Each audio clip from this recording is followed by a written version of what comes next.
السلام علیکم دوستوں، آج کی ویڈیو میں ہم جانیں گے حابیل اور قابیل کا واقعہ کہ کس طرح اور کس وجہ سے اس دنیا میں سب سے پہلا قتل سرزد ہوا، اور ہمارے پیارے آقا حضرت محمد صلی اللہ علیہ وآلہ وسلم نے اس بارے میں کیا ارشاد فرمایا۔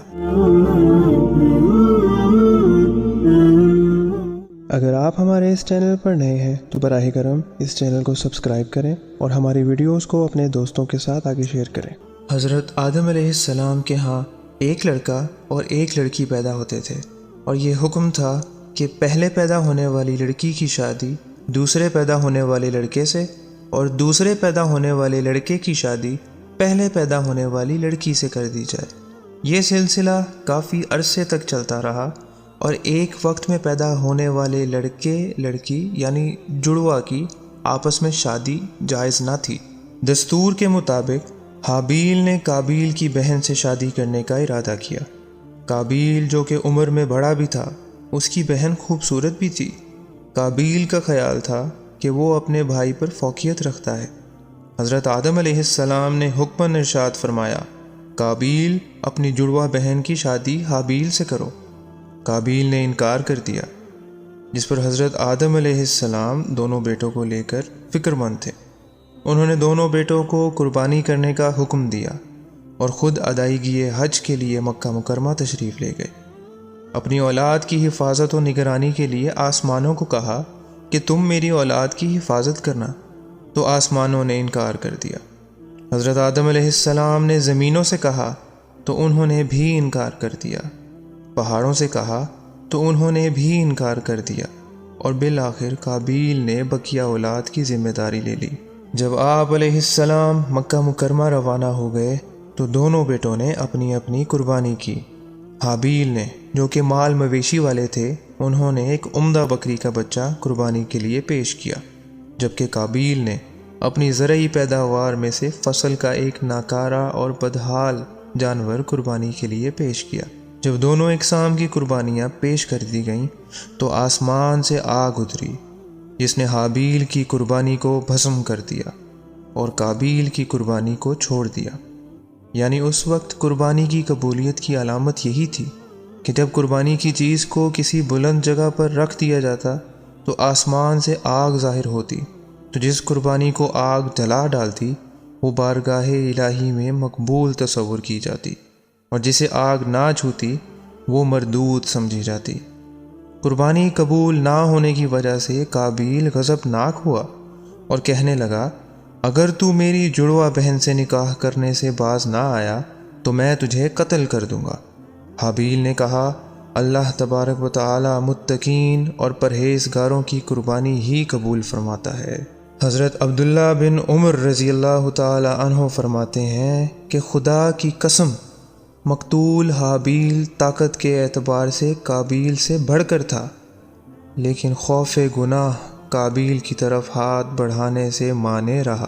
ابو جعفر رحمۃ اللہ علیہ فرماتے ہیں کہ حضرت آدم علیہ السلام کو تشویش لاحق تھی کہ آیا ان کے بیٹوں کی قربانی قبول ہوتی ہے یا کہ نہیں۔ جب قابیل کی قربانی مردود اور حابیل کی قبول ہو چکی تو قابیل نے اپنے والد گرامی سے کہا کہ آپ نے حابیل کے لیے دعا کی ہے، اس لیے اس کی قربانی قبول ہوئی ہے، میرے لیے دعا آپ نے نہ کی۔ اس وقت قابیل نے حابیل کو دھمکی دی۔ ایک دن حابیل کو بکریاں چراتے ہوئے تاخیر ہو گئی۔ حضرت آدم علیہ السلام نے قابیل کو بھیجا کہ جاؤ دیکھو کہ حابیل کو تاخیر کس لیے ہوئی۔ قابیل تلاش کے لیے نکلا۔ حابیل ملے تو اسے کہنے لگا، تیری قربانی قبول ہو گئی، میری کس لیے نہ ہوئی؟ حابیل نے کہا کہ اللہ تعالی متقی لوگوں کی قربانیاں قبول فرماتا ہے۔ قابیل یہ بات سن کر غصے سے آگ بگولا ہو گیا۔ اس کے ہاتھ میں لوہے کا ٹکڑا تھا۔ قابیل نے حابیل کو وہ لوہے کا ٹکڑا مار کر ہلاک کر دیا۔ ایک قول یہ بھی ہے کہ حابیل آرام کر رہے تھے کہ قابیل نے پتھر ان کے سر پر مار کر انہیں قتل کر دیا اور انہیں کچل ڈالا۔ سورہ مائدہ میں ہے کہ جب قابیل نے حابیل کو قتل کی دھمکی دی تو حابیل نے کہا، بے شک اگر تو اپنا ہاتھ بڑھائے گا کہ مجھے قتل کرے تو میں اپنا ہاتھ تجھ پر نہ بڑھاؤں گا۔ کہ تجھے قتل کروں؟ میں اللہ سے ڈرتا ہوں جو رب ہے سارے جہاں کا۔ حابیل کا یہ اظہار بیان اس کے حسن اخلاق اور خشیت الہی پر دلالت کرتا ہے، اور اس بات کا غماز ہے کہ حابیل جانتے تھے کہ قابیل نے تو غلط کا ارادہ کر لیا ہے، لیکن میں اس ناپاک عزم سے محفوظ رہ جاؤں۔